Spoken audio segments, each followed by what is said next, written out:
네, 안녕하세요. 언메이크랩에서 활동하는 최빈나라고 합니다.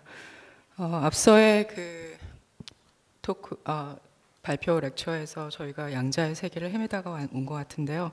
저는 다시 좀 다정한 지금의 이진수의 세계로 다시 돌아가도록 하겠습니다.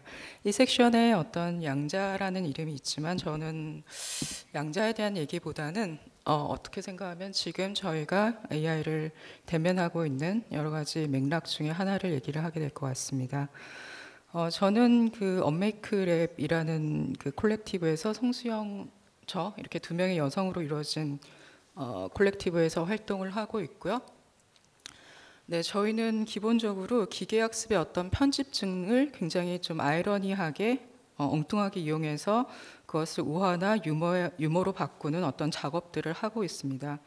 특히 동아시아의 특유의 어떤 발전주의적인 역사 위에 기계학습의 추출주의를 겹쳐서 현재 사회적 생태적 상황을 드러내는 작업을 하고 있는데요.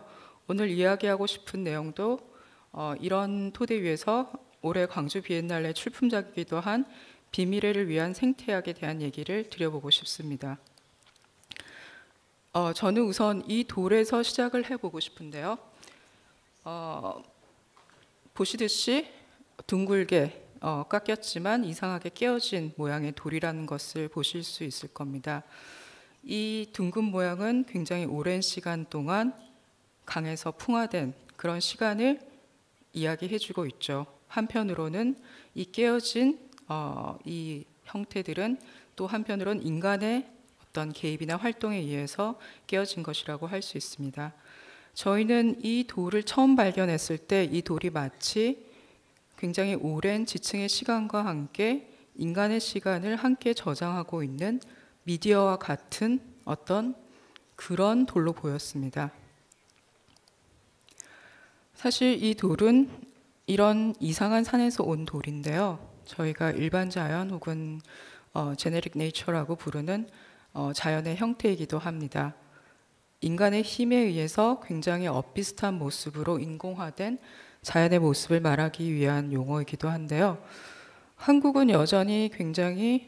굉장히 빠른 산업화로 경제를 발전시켜 온 나라이죠. 그리고 아시겠지만 굉장히 여전히 강한 개발주의 패러다임 속에 있기도 합니다. 이곳 역시 강의 채굴로 만들어진 거대한 인공적인 모래산이며 아까의 그 돌은 깨어졌지만 둥근 돌은 이 모래산에서 온 돌입니다. 한국 분들은 다들 아실 텐데요. 4대강 사업의 현장이기도 합니다.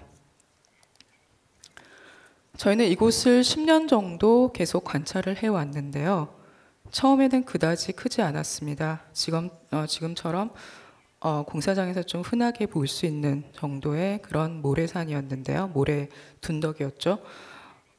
하지만 점점 변화를 볼 수가 있습니다. 2009년 사진을 보면 이곳은 원래 논이었다라는 것을 보실 수가 있는데요. 2012년 사진에서는 이곳에 점점 모래가 쌓여 산이 만들어지고 있다는 것이 보입니다. 그리고 시간이 지날수록 모래산에 점점 풀이 자라고 나무가 자라면서 정말 산과 비슷한 어떤 것이 되어가는 것을 볼 수가 있죠. 급기야는 우리가 가장 많이 쓰는 한 지도 앱에서는 이곳에 모래둑골이라는 굉장히 오랫동안 존재해왔던 마치 지형인 것 마냥 지명이 이름까지 붙여지기도 했습니다. 어쩌면은 굉장히 압축적인 그리고 아이러니한 자본세의 공간과 지명이 아닐까라는 생각이 들기도 합니다. 저희는 여기서 저희가 시시푸스라고 하죠. 시시포스의 후예, 즉 시시피언이 되어서 모래산을 오르는 퍼포먼스를 하고 깨어진 돌을 스튜디오로 옮겨옵니다. 이 퍼포먼스는 시시푸스와 같은 인간 중심적인 서사, 우리가 끊임없이 시시푸스의 노역과 굴레에 대해서 이야기하고 있죠. 그런 것들을 다시 이야기하기 위한 퍼포먼스는 아닙니다. 오히려 깨어진 돌로 우리의 관점을 옮겨보기를 촉구하는 그런 퍼포먼스라고 할 수 있을 것 같습니다.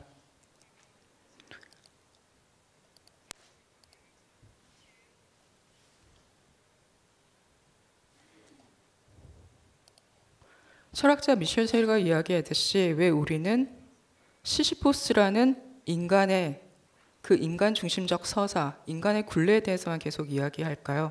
왜 우리는 시시포스에 의해서 계속적으로 굴러떨어진 그 돌들에 대해서는 이야기하지 않는 걸까요? 그러니까 이 돌은 어쩌면 우리에게 인간 중심적인 서사를 떠나서 미인간에 대해 혹은 외부의 세계에 대해 새로운 인식의 전환을 하도록 촉구하는 돌로 생각해 볼 수 있지 않을까라고 저희는 생각해 보고 싶습니다. 저희는 이 돌을 모아서 시시포스 데이터셋이라는 데이터셋을 구성하였습니다. 아시듯이 데이터셋은 인공지능을 학습시키기 위한 데이터의 묶음을 이야기하죠. 대부분은 아주 거대한 데이터셋을 사용합니다. 죄송합니다. 제가 키가 작아서요. 네, 아시듯이 데이터셋은 인공지능을 학습시키기 위한 데이터의 묶음을 이야기하죠. 대부분은 아주 거대한 데이터셋을 사용합니다. 하지만 시시포스 데이터셋은 아주 작고 사변적이고 존재하지 않는 그런 데이터셋일 것 같습니다. 물론 이것은 그저 사변적인 데이터셋은 아닙니다. 이후 저희는 여러 작업에서 기계학습을 위한 실제 데이터셋으로 이 데이터셋을 사용하였는데요. 지금 이 장면은 이 데이터셋으로 학습시켜 사물인식 인공지능이 돌들을 신선한 것으로 읽도록 학습시킨 장면입니다. 이 경우 기계학습은 아마도 우리의 지속적인 추출의 욕구를 반영하는 것일 수 있을 것 같습니다. 네, 다른 렉처 퍼포먼스에서는 저희는 이 깨어진 돌 위에 케첩을 뿌립니다. 컴퓨터 비전, 즉 인공지능의 눈은 그 순간 이 돌을 핫도그로 인식하기 시작합니다. 이것은 패턴에 따라서 혹은 외곽에 따라서 대상을 인식하는 컴퓨터 비전의 메커니즘을 유머러스하게 전유해 본 것이기도 한데요. 그를 통해 자연에 대한 우리의 끊임없는 어떤 식욕을 이해하게 하고 있는 것이기도 합니다. 네, 같은 방식으로 소금을 뿌리니 이제 도넛으로 인식하네요.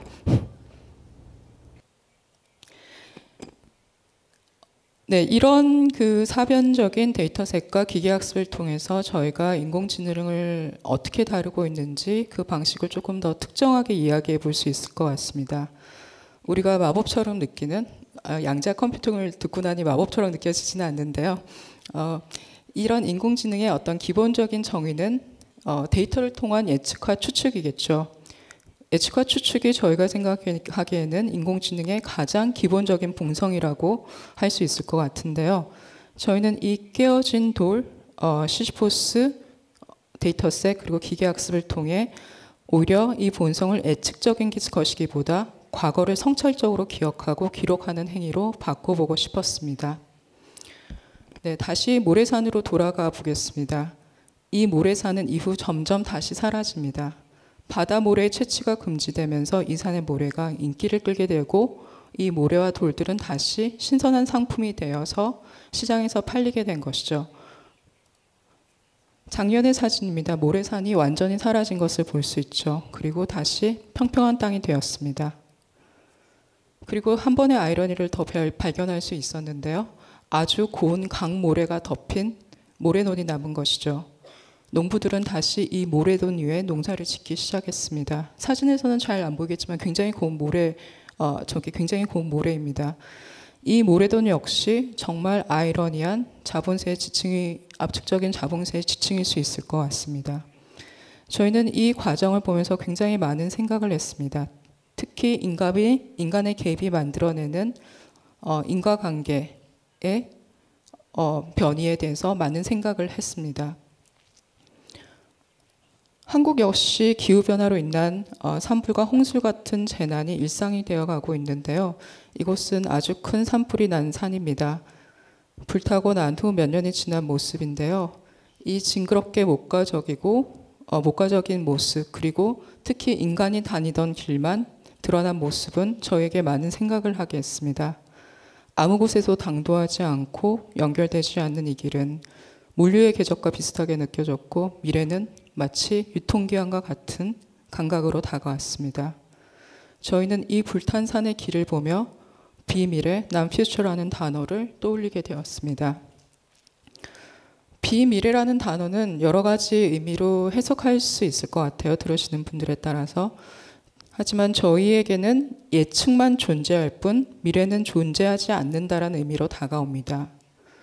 어쩌면 재난으로 인한 어떤 미래에 대한 비관, 탈락의 감각, 한편으로는 기술과 자본은 계속적으로 미래 낙관을 추동하는 사이에서 느끼는 어떤 부조리한 감각을 담은 단어일지도 모르겠습니다. 앞서의 그 깨어진 돌은 이번에는 미래에 없는 예측을 보여주는 이상한 인공지능, 즉 암흑경이 됩니다. 이 암흑경은 이제 우리에게 비미래를 보여줍니다. 이 암흑경은 불탄산에서 온 불탄나무에 이렇게 신탁을 새겨주기도 합니다. 물론 이 단어들은 아무런 의미가 없는 말입니다. 저희는 이 의미 없는 비밀의 신탁들을 다시 이렇게 불탄나무에 직접 새겼습니다. 이것은 어쩌면 타고남은 죄를 이용해 미래의 점을 치는 스포든웬 씨라는 오래된 관습을 차용해 본 것이기도 한데요. 예측은 가득하지만 우리의 미래는 감지되지 않을 때 이런 아무 의미 없는 말들을 비미래를 위한 신탁이라고 저희는 불러볼 수도 있을 것 같습니다. 한편 저희는 불탄산을 필드 출입하던 중에 야생동물 보호 활동을 하는 활동가들을 만나게 되고요. 그들은 멸종위기 야생동물들, 특히 산불로 서식지가 줄어든 산양을 모니터링하는 활동을 하고 있었습니다. 그들은 그 모니터링을 위해 무인 카메라, 즉 트레일 카메라를 사용하고 있었고 그 기록은 10년 동안 아주 방대한 양의 아카이브가 되어 있었죠. 활동가들은 우리에게 아주 그 큰 방대한 양의 아카이브를 공유해 주었습니다. 엄청나게 방대한 양이어서 저희는 이 아카이브를 다 보는 거에도 굉장히 많은 시간이 걸렸고 사실은 아직도 다 보지를 못했는데요. 우리는 그 푸티지에서 이미지를 추출해 다시 데이터셋을 만들었습니다. 시시포스 데이터셋에서도 그렇지만 저희는 데이터셋 그 자체보다는 데이터셋을 만드는 과정, 즉 데이터 세팅이라는 것을 중심에 두고 싶습니다. 이 경우에 데이터 세팅이라는 것은 행위는 어쩌면은 연대를 위한 방식이 될 수도 있을 것 같습니다. 저는 여전히 연대라는 단어를 좋아합니다. 기계학습을 진행하면서는 이런 다양한 상태를 마주하게 되는데요. 학습이 거의 되지 않아 유령과 같은 형상을 보게 되기도 하고 이렇게 얼굴이 생성되지 않은 상태를 보게도 됩니다. 이렇게 얼굴이 생성되지 않은 것들을 보게도 됩니다. 또 전혀 엉뚱한 곳에 눈이 생성된 생물들도 만나게 되죠. 그리고 기계학습을 진행하면 우리는 이러한 생물을 목격하게 됩니다. 우리가 구성한 데이터셋에는 존재하지 않는 눈의 형태를 가진 생물인데요. 알다시피 인공지능은 학습한 데이터의 특징을 기반으로 새로운 것을 생성해냅니다. 그런데 왜 데이터셋에는 존재하지 않는 눈의 형태를 가진 생물이 드러났을까요? 처음에는 그저 광학적인 오류라고 생각했습니다. 하지만 연구자들과의 대화를 통해서 곧 다른 의미를 깨닫게 되었습니다. 저희는 구글에서 API로 제공하고 있는 인공지능을 사용했는데요. 이러한 인공지능들은 보다 높은 효율을 위해서 사전학습이 되어 있습니다. 즉 사용자는 사전학습된 인공지능 위에 새로운 데이터셋을 훈련시키는 방식입니다. 이 눈은 구글 AI에 사전학습되어 있는 인간과 가까운 동물들의 수많은 사진, 즉 우리가 올린 수많은 가정동물들의 형상이 전이 학습된 결과일 것입니다. 이것은 인간사회에서 흔히 볼 수 있는 반려동물의 특성이 가상의 생물에 투영되었다는 점에서 가장 인기 동물의 형상을 역설적으로 보여주는 것이기도 할 것 같습니다. 이 생물들은 우리가 어쩌면 우리가 어떠한 환경에 둘러싸여 있는지에 대해서 다시 생각하게 합니다. 저에겐 이것 역시 비밀의 풍경이기도 하고 새로운 일반 자연의 형태로 보이기도 합니다. 또한 우리가 관계하고 있는 미래가 무엇인지에 대해서 질문하게 되는 생물이기도 하죠. 어쩌면 야생적인 것과 애완화된 자연이 더 이상 분리되지 않는 우리의 현실을 오히려 정확히 드러내는 것일지도 모르겠다는 생각이 듭니다. 이제 마무리를 해보려고 하는데요. 앞서 미래 없는 예측과 관련해 다소 조금 우울한 이야기를 해왔는데 최근에는 이 비미래라는 시간이 우리에게 해석될 수 있는 다른 가능성에 대해 생각을 하고 있습니다. 최근에 만난 한 종복원 생태학자의 이야기가 그 단서가 되었는데요. 그는 이 생물을 보며 우리가 미처 알지 못한 사이에 멸종된 아주 고대의 존재부터 미래의 존재까지가 동시에 담겨 있는 것 같다는 말을 했습니다. 그렇다면 비미래의 형상들은 오히려 미래 없는 예측이 아닌 인간의 선형적인 시간, 그 리니어한 시간을 벗어나는, 즉 인간 중심적 시간을 떠나 무엇인가를 우리에게 암시하는 것이 될지도 모르겠다는 생각을 합니다. 네, 그런 관점에서 저희는 비미래를 더 앞으로 생각을 해보고 탐색해 보려고 하고 있습니다. 네, 감사합니다. 발표 마치겠습니다.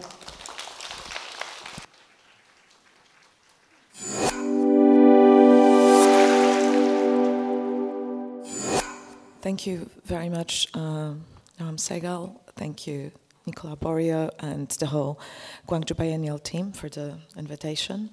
I thank in particular Noam for inviting me to be part of this conference. I'm going to start by talking about the two works that I'm presenting in the biennial here. They are both related to the main topic of this conference, the question of quantum leaps. The first work I would like to present is Chemical Garden, and the paintings that accompany it, entitled A Non-Organic Life. My work is generally centered around the phenomenon of collective intelligence and how unpredictable, nonlinear phenomena emerge in complex systems, such as biological systems, geological phenomena, or phenomena emerging in human societies, such as inventions of writing, inventions of speech, but also revolutions, for example. And all these phenomena are products of collective intelligence, which means that out of hundreds of thousands or millions of units, of elements, either molecules or citizens in society, or bacteria or animals, something new, a new, novel, unpredictable form emerges in a nonlinear way.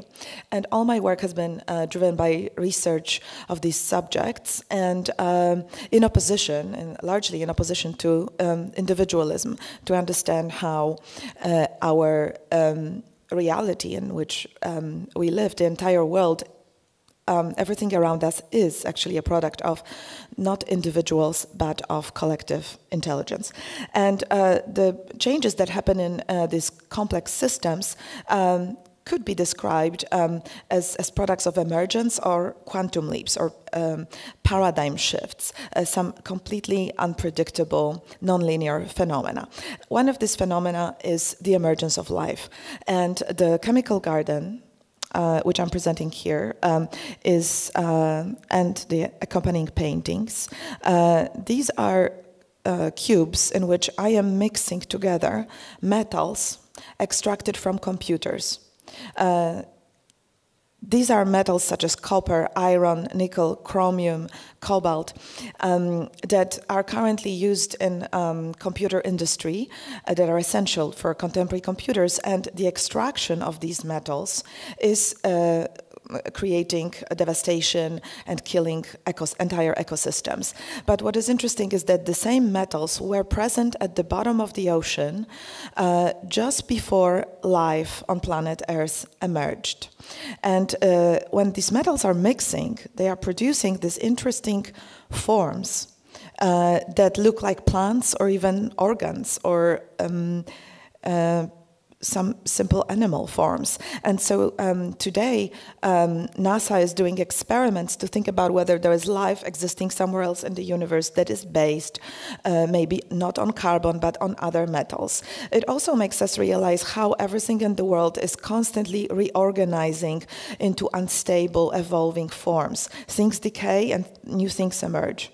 So in the chemical garden, I am mixing together liquid glass, the scientific name of which is sodium silicate, which is the transparent liquid you can see. And I'm mixing it with these extracted metals from computers. And together, they form these plant-like structures, crystalline structures. And these forms were already produced at the bottom of the oceans, and many of them fossilized millions of years ago, and many scientists initially believed that they were forms of life. But in fact, this is a mixture of inorganic minerals, inorganic chemicals. So I'm interested in this kind of continuity and the emergence of new forms, how essentially things that are today killing ecosystems once gave birth to life. And this obviously emergence of life is an example of this kind of emergent phenomenon of a quantum leap, we could say metaphorically. And in the biennial, I'm also presenting the paintings, non-organic life, in which I photograph the chemical gardens, because the chemical garden installation is ephemeral, and it's evolving over 1.5 to 2 months. All these very microscopic small forms are constantly decaying. Something falls, something drops, and something else arises, emergence out of this destruction. This system is very sensitive to vibrations that can happen, for example, 100 kilometers away that we cannot sense, but these very tiny structures are sensitive to it. So it's enough that a train passes 100 kilometers from here, and this can cause a minute destruction, minute change in the system, both a decay and an emergence of something new.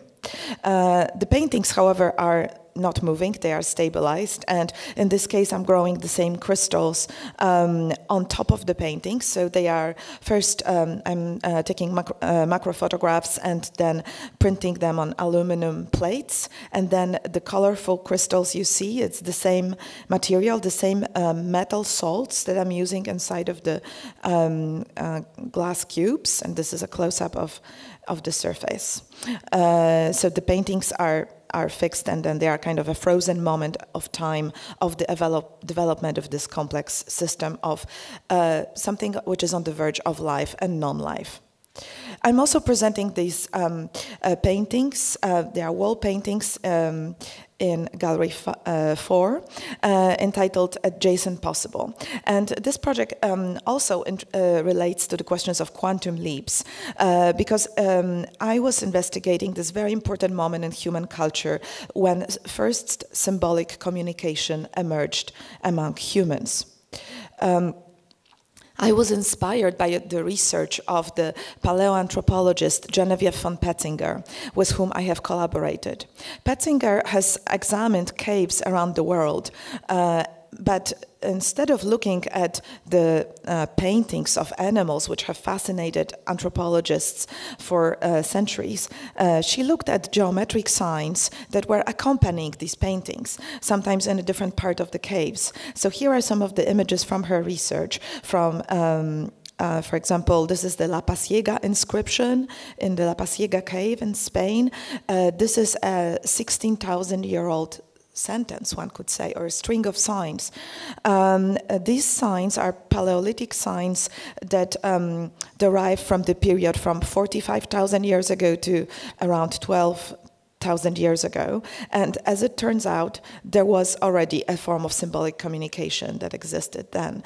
And so Genevieve von Petzinger photographed all these signs around the world in different caves, and she realized that they repeat, and that there are only 32 forms that repeat in all the caves, not all of them at once. Sometimes they are just like one group of signs in one cave, another group somewhere else, but in total there is only 32 signs that repeat everywhere across different cultures and geographies. So I was really fascinated by her book entitled First Signs, and I proposed to her to share with me the data set of all these photographs that she collected in different iterations of these signs. And I trained artificial intelligence on these signs, and I was looking at what kind of other signs maybe existed, maybe were produced, but didn't survive. Or thinking in a different way, what other signs could we have produced at the beginning, and what kind of different societies, governance systems, civilizations would we produce if our signs were different? And of course, they would shape us back the same way that we're shaping the symbolic communication. So it was a way of like intervening in this moment of a pivotal moment of time, of one could say a quantum leap, when symbolic communication emerged, when there were signs that could be communicated to another group of people that we don't know. And so I trained the AI on this vast data sets of photographs from Genevieve von Petzinger, and I first produced this work especially commissioned for Castello di Rivoli, and in that case in an exhibition curated by Karl and Christoph Bakardziew, who is present here, and this was presented at Castello, and the signs were executed on Lucerna stone using pigments that were produced by bacteria. Bacteria that were genetically modified to produce pigments that were blue or green or pink. And this was an inspiration that came from another form of rock art from Australia, the famous Bradshaw or Guyon paintings, which were preserved over 80,000 years. So there is a possibility that they were created maybe earlier than fully developed human languages, and they were preserved owing to the presence of bacteria and fungi in the pigments that the Paleolithic humans used. And here at the Guangzhou Biennial, I am presenting these signs executed directly on the walls, and I worked together with Genevieve von Petzinger further to realize the meaning of this alternative adjacent possible of human communication.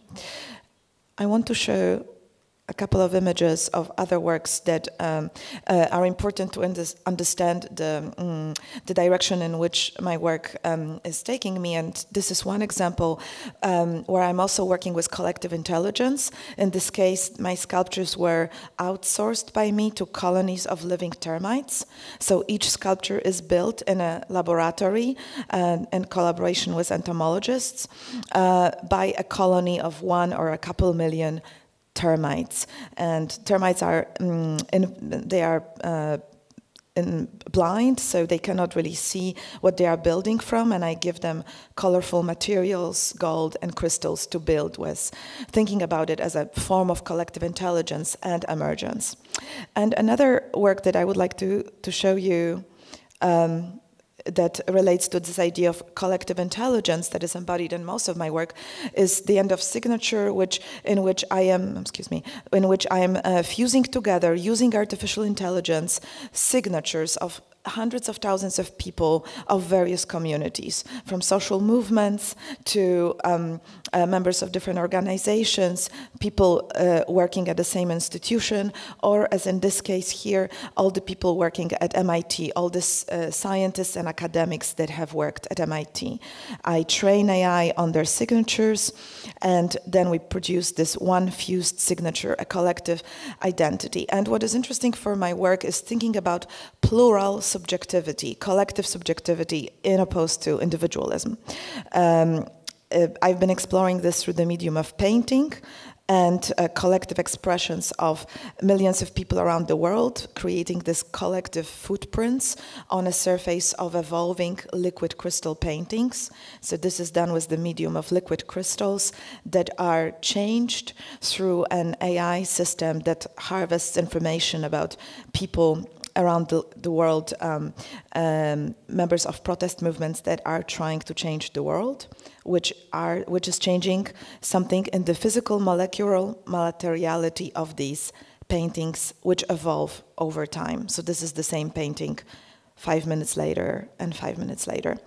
And this is a piece that relates to the question of future, and that is, I think, pivotal for our conversation here and for my dialogue with the theme of this conference. This is a project that I've just developed for Mudam in Luxembourg. Entitled Future Invention, and it's inspired by, in various cultures, non-Western cultures and non-Western languages, the spatial concept of the future. The future is physically located, not like in the West, ahead of us, in front of us, but rather behind us, above us, below us, or in another dimension. So I looked at 15 languages, including Aymara, Yupno, from Papua New Guinea, Malagasy from Madagascar, and Maori. And in all these languages, future is spatially imagined and located in other places, not in front, but above, below, behind us. And so I translated the word future in into all these languages, and this was executed in the glass corridor of the IMP building at Mudam in Luxembourg. Thinking about this kind of constructed and complex and kind of multiverse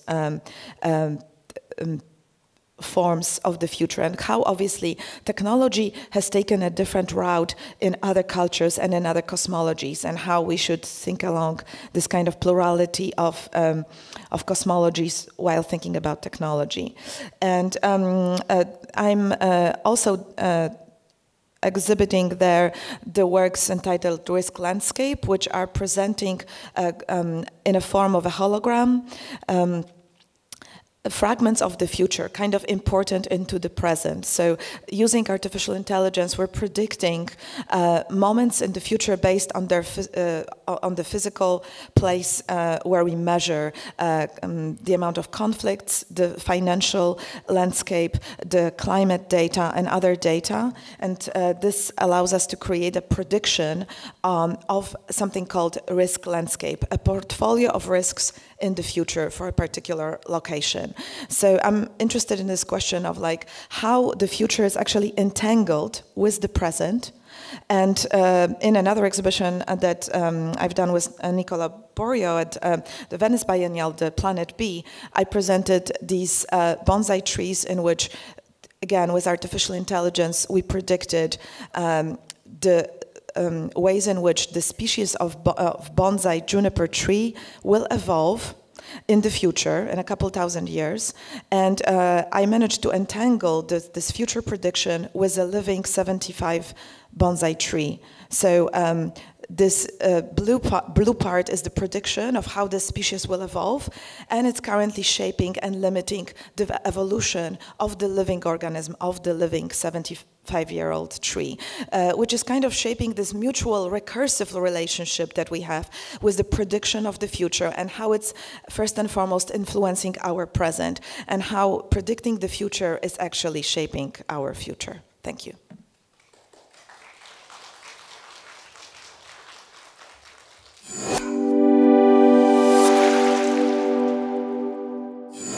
네, 안녕하세요. 두 작가님의 발표 정말 흥미롭게 잘 들었습니다.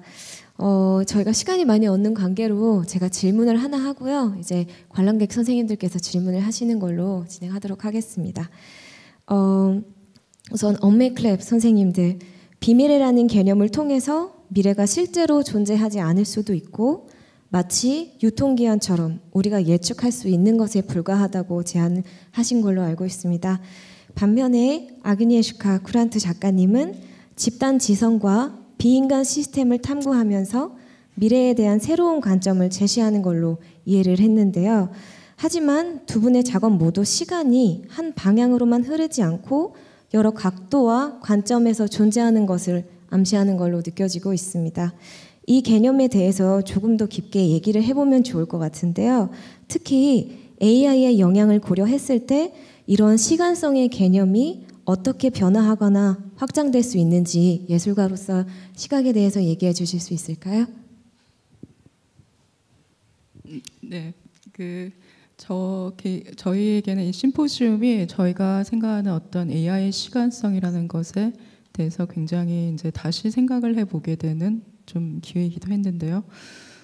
사실 저희가 여기에서 말하는 비미래는 어떤 그 미래를 예측할 수 있음과 없음이나 다른 시간성에 대한 것보다는 오히려 이제 그 기술이 초과될 때 그것이 먼저 미래에 당도하고 있는 듯한 그 상황에서 우리가 보게 되는 것들, 그러니까 어떤 초과된 어떤 기술이 우리의 시간을 먼저 장악하고 있을 때를 표현하는 것인 것 같아요.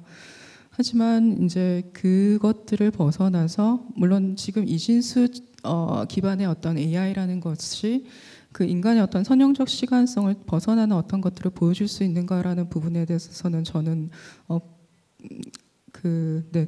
그렇게 생각하지는 않지만 한편으로 또 앞서 얘기한 것처럼 인간의 그 시간성, 중심적 시간성, 공간, 그 상황들, 인간 중심적 상황들에 대한 어떤 다른 암시들을 우리가 할 수 있게 해주는 부분들은 충분히 가능하지 않을까라는 생각을 합니다. 또 한편으로 저희가 리서치를 하면서 굉장히 흥미로웠던 거는요. 그 트레일 카메라 푸티지가 계속 나오는데요. 한 10년 정도를 이렇게 리서치를 하다 보니 야생의 시간은 전혀 우리가 인간의 시간으로는 측정할 수가 없는데 우리가 이것을 알 수 있는 거는 해상도, 그러니까 해상도가 굉장히 낮다. 그러면 이거는 10년 정도 전에 찍힌 거겠구나. 혹은 해상 그 레티오가 변하는 것 4대 3이었다가 16대 9가 변하면은 거기에서 인간의 우리가 어떤 식으로 이것이 찍혔는지를 알 수가 있는 거죠. 네, 그러한 방식으로 인간의 시간이라는 것은 그 안에서만 포박되어 있다라면 우리가 볼 수 있는 세계라는 것은 굉장히 한정되어 있지 않나라는 생각을 하게 됩니다.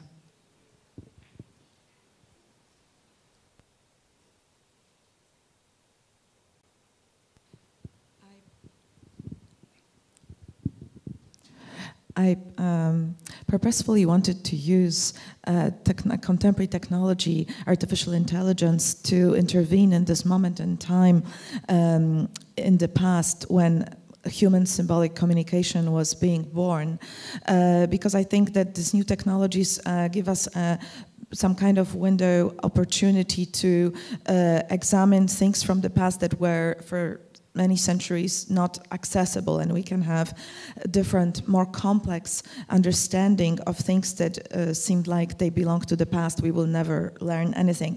I think we will indeed never learn everything, but maybe we can at least speculate about this particular moment, and this way the contemporary technology is merging with this earliest technologies such as development of language, invention of writing systems.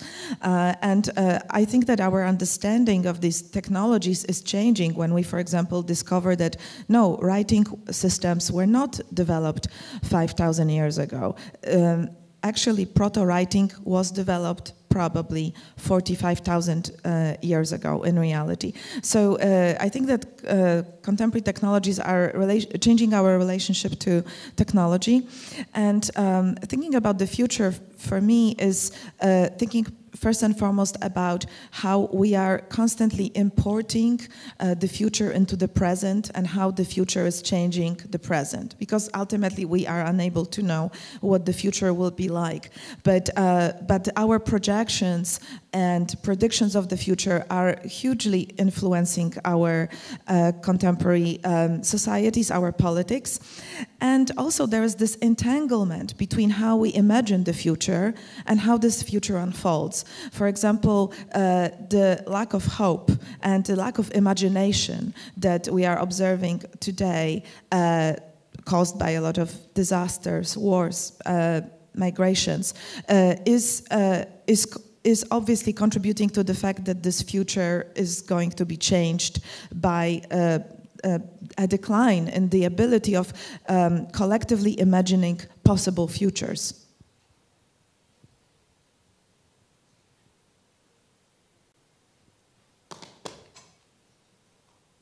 네, 두 분의 미래에 대한 관점에 대해서 재밌게 잘 들었는데요. 혹시 질문 있으신 분들 있으면 받겠습니다.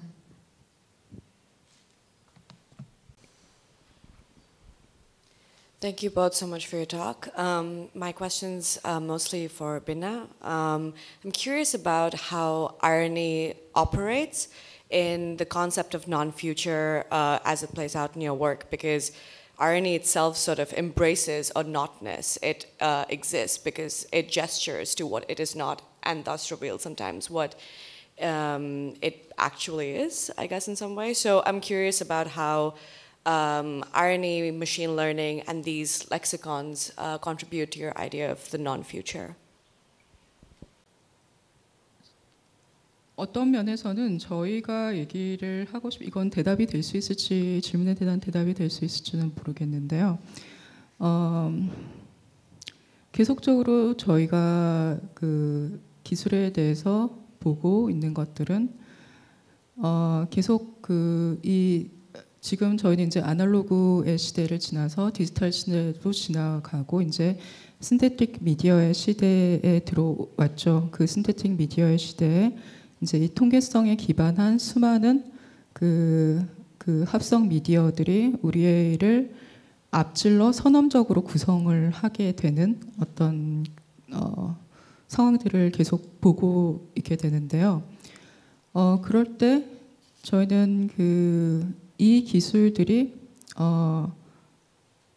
어떤 면에서는 저희가 미래 없는 예측이라는 표현을 쓰는 것처럼 우리의 어떤 인식을 먼저 뭐라고 해야 될까요? 먼저 차지하게 되는 것이죠. 그 생각들을 어떤 구성을 하고 조직을 하는 어떤 선험적인 방식으로 작동을 하게 되는 그 부분에 대해서 이제 계속적으로 관심을 가지게 되는데요. 그 비미래라는 그 단어 역시 저희가 이 작업에서는 재난의 상황과 기술의 계속적으로 어떤 재난의 상황에서 기술은 계속 낙관을 하는 상황에 대한 어떤 그 위화감에 대한 표현으로 사용을 하기는 했었지만요. 어떻게 보면 좀 더 큰 맥락에서는 이 비미래라는 것이 그렇게 선험적으로 먼저 차지해버리는 이런 경험에 대한 그런 상황에 대한 얘기를 하고 있는 것 같습니다. 그것들이 아마 저희가 현재 기술들 그리고 많은 지금 발전하고 있는 기술들에서 공통적으로 좀 발견을 하고 있는 부분이고요. 그런 것들이 이 비밀이라는 단어와 개념과 연결되어서 생각을 하는데 가장 큰 핵심적인 부분이 되었다고 생각을 합니다. 그렇게 큰 좋은 대답이 아니네요. 죄송합니다.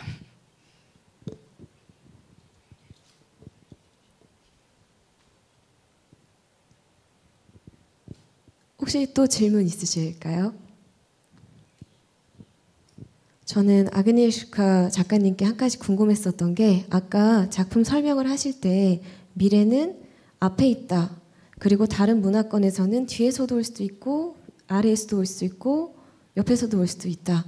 라고 말씀을 하셨는데 제가 언메이크레 선생님들 작품을 보면서 미래에 대한 그 방향성이나 시간에 대해 생각을 했을 때 오히려 작가님께서 말씀하셨던 이런 방향성보다는 미래를 하나의 면적인 공간처럼 느껴지는 것처럼 하나의 상황으로 예상하는 것처럼 느껴졌거든요. 그 두 분의 어떤 미래를 보는 관점에 대해서 저는 상당히 흥미롭게 느껴졌는데 그 두 분에게 한 번 더 그 부분에 대해서 얘기를 나눠보면 좋을 것 같다는 생각이 들었습니다.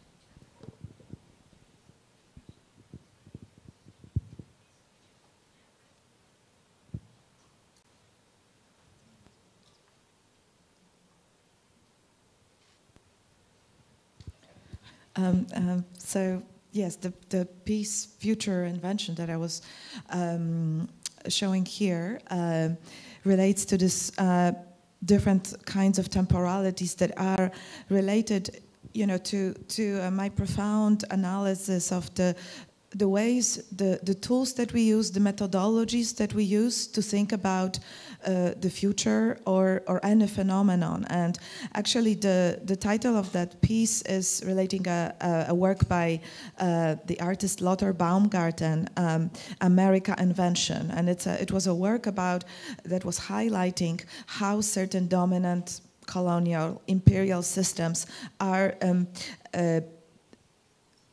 basically driving the narratives of history in a false way, in a one-directional way that is a very narrow understanding of the world, of history. And in my case, I'm extending it to thinking about the future and to technology, for example, that we have to realize that contemporary technologies are driven by this imagination around the future, the prediction, the obsession with the future.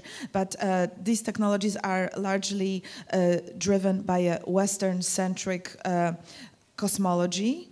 And when we consider the fact that technologies even took very different routes and very different timelines in other cultures and other languages, to give two examples. For example, the compass was originally invented probably in Mesoamerica and then around the same time in China.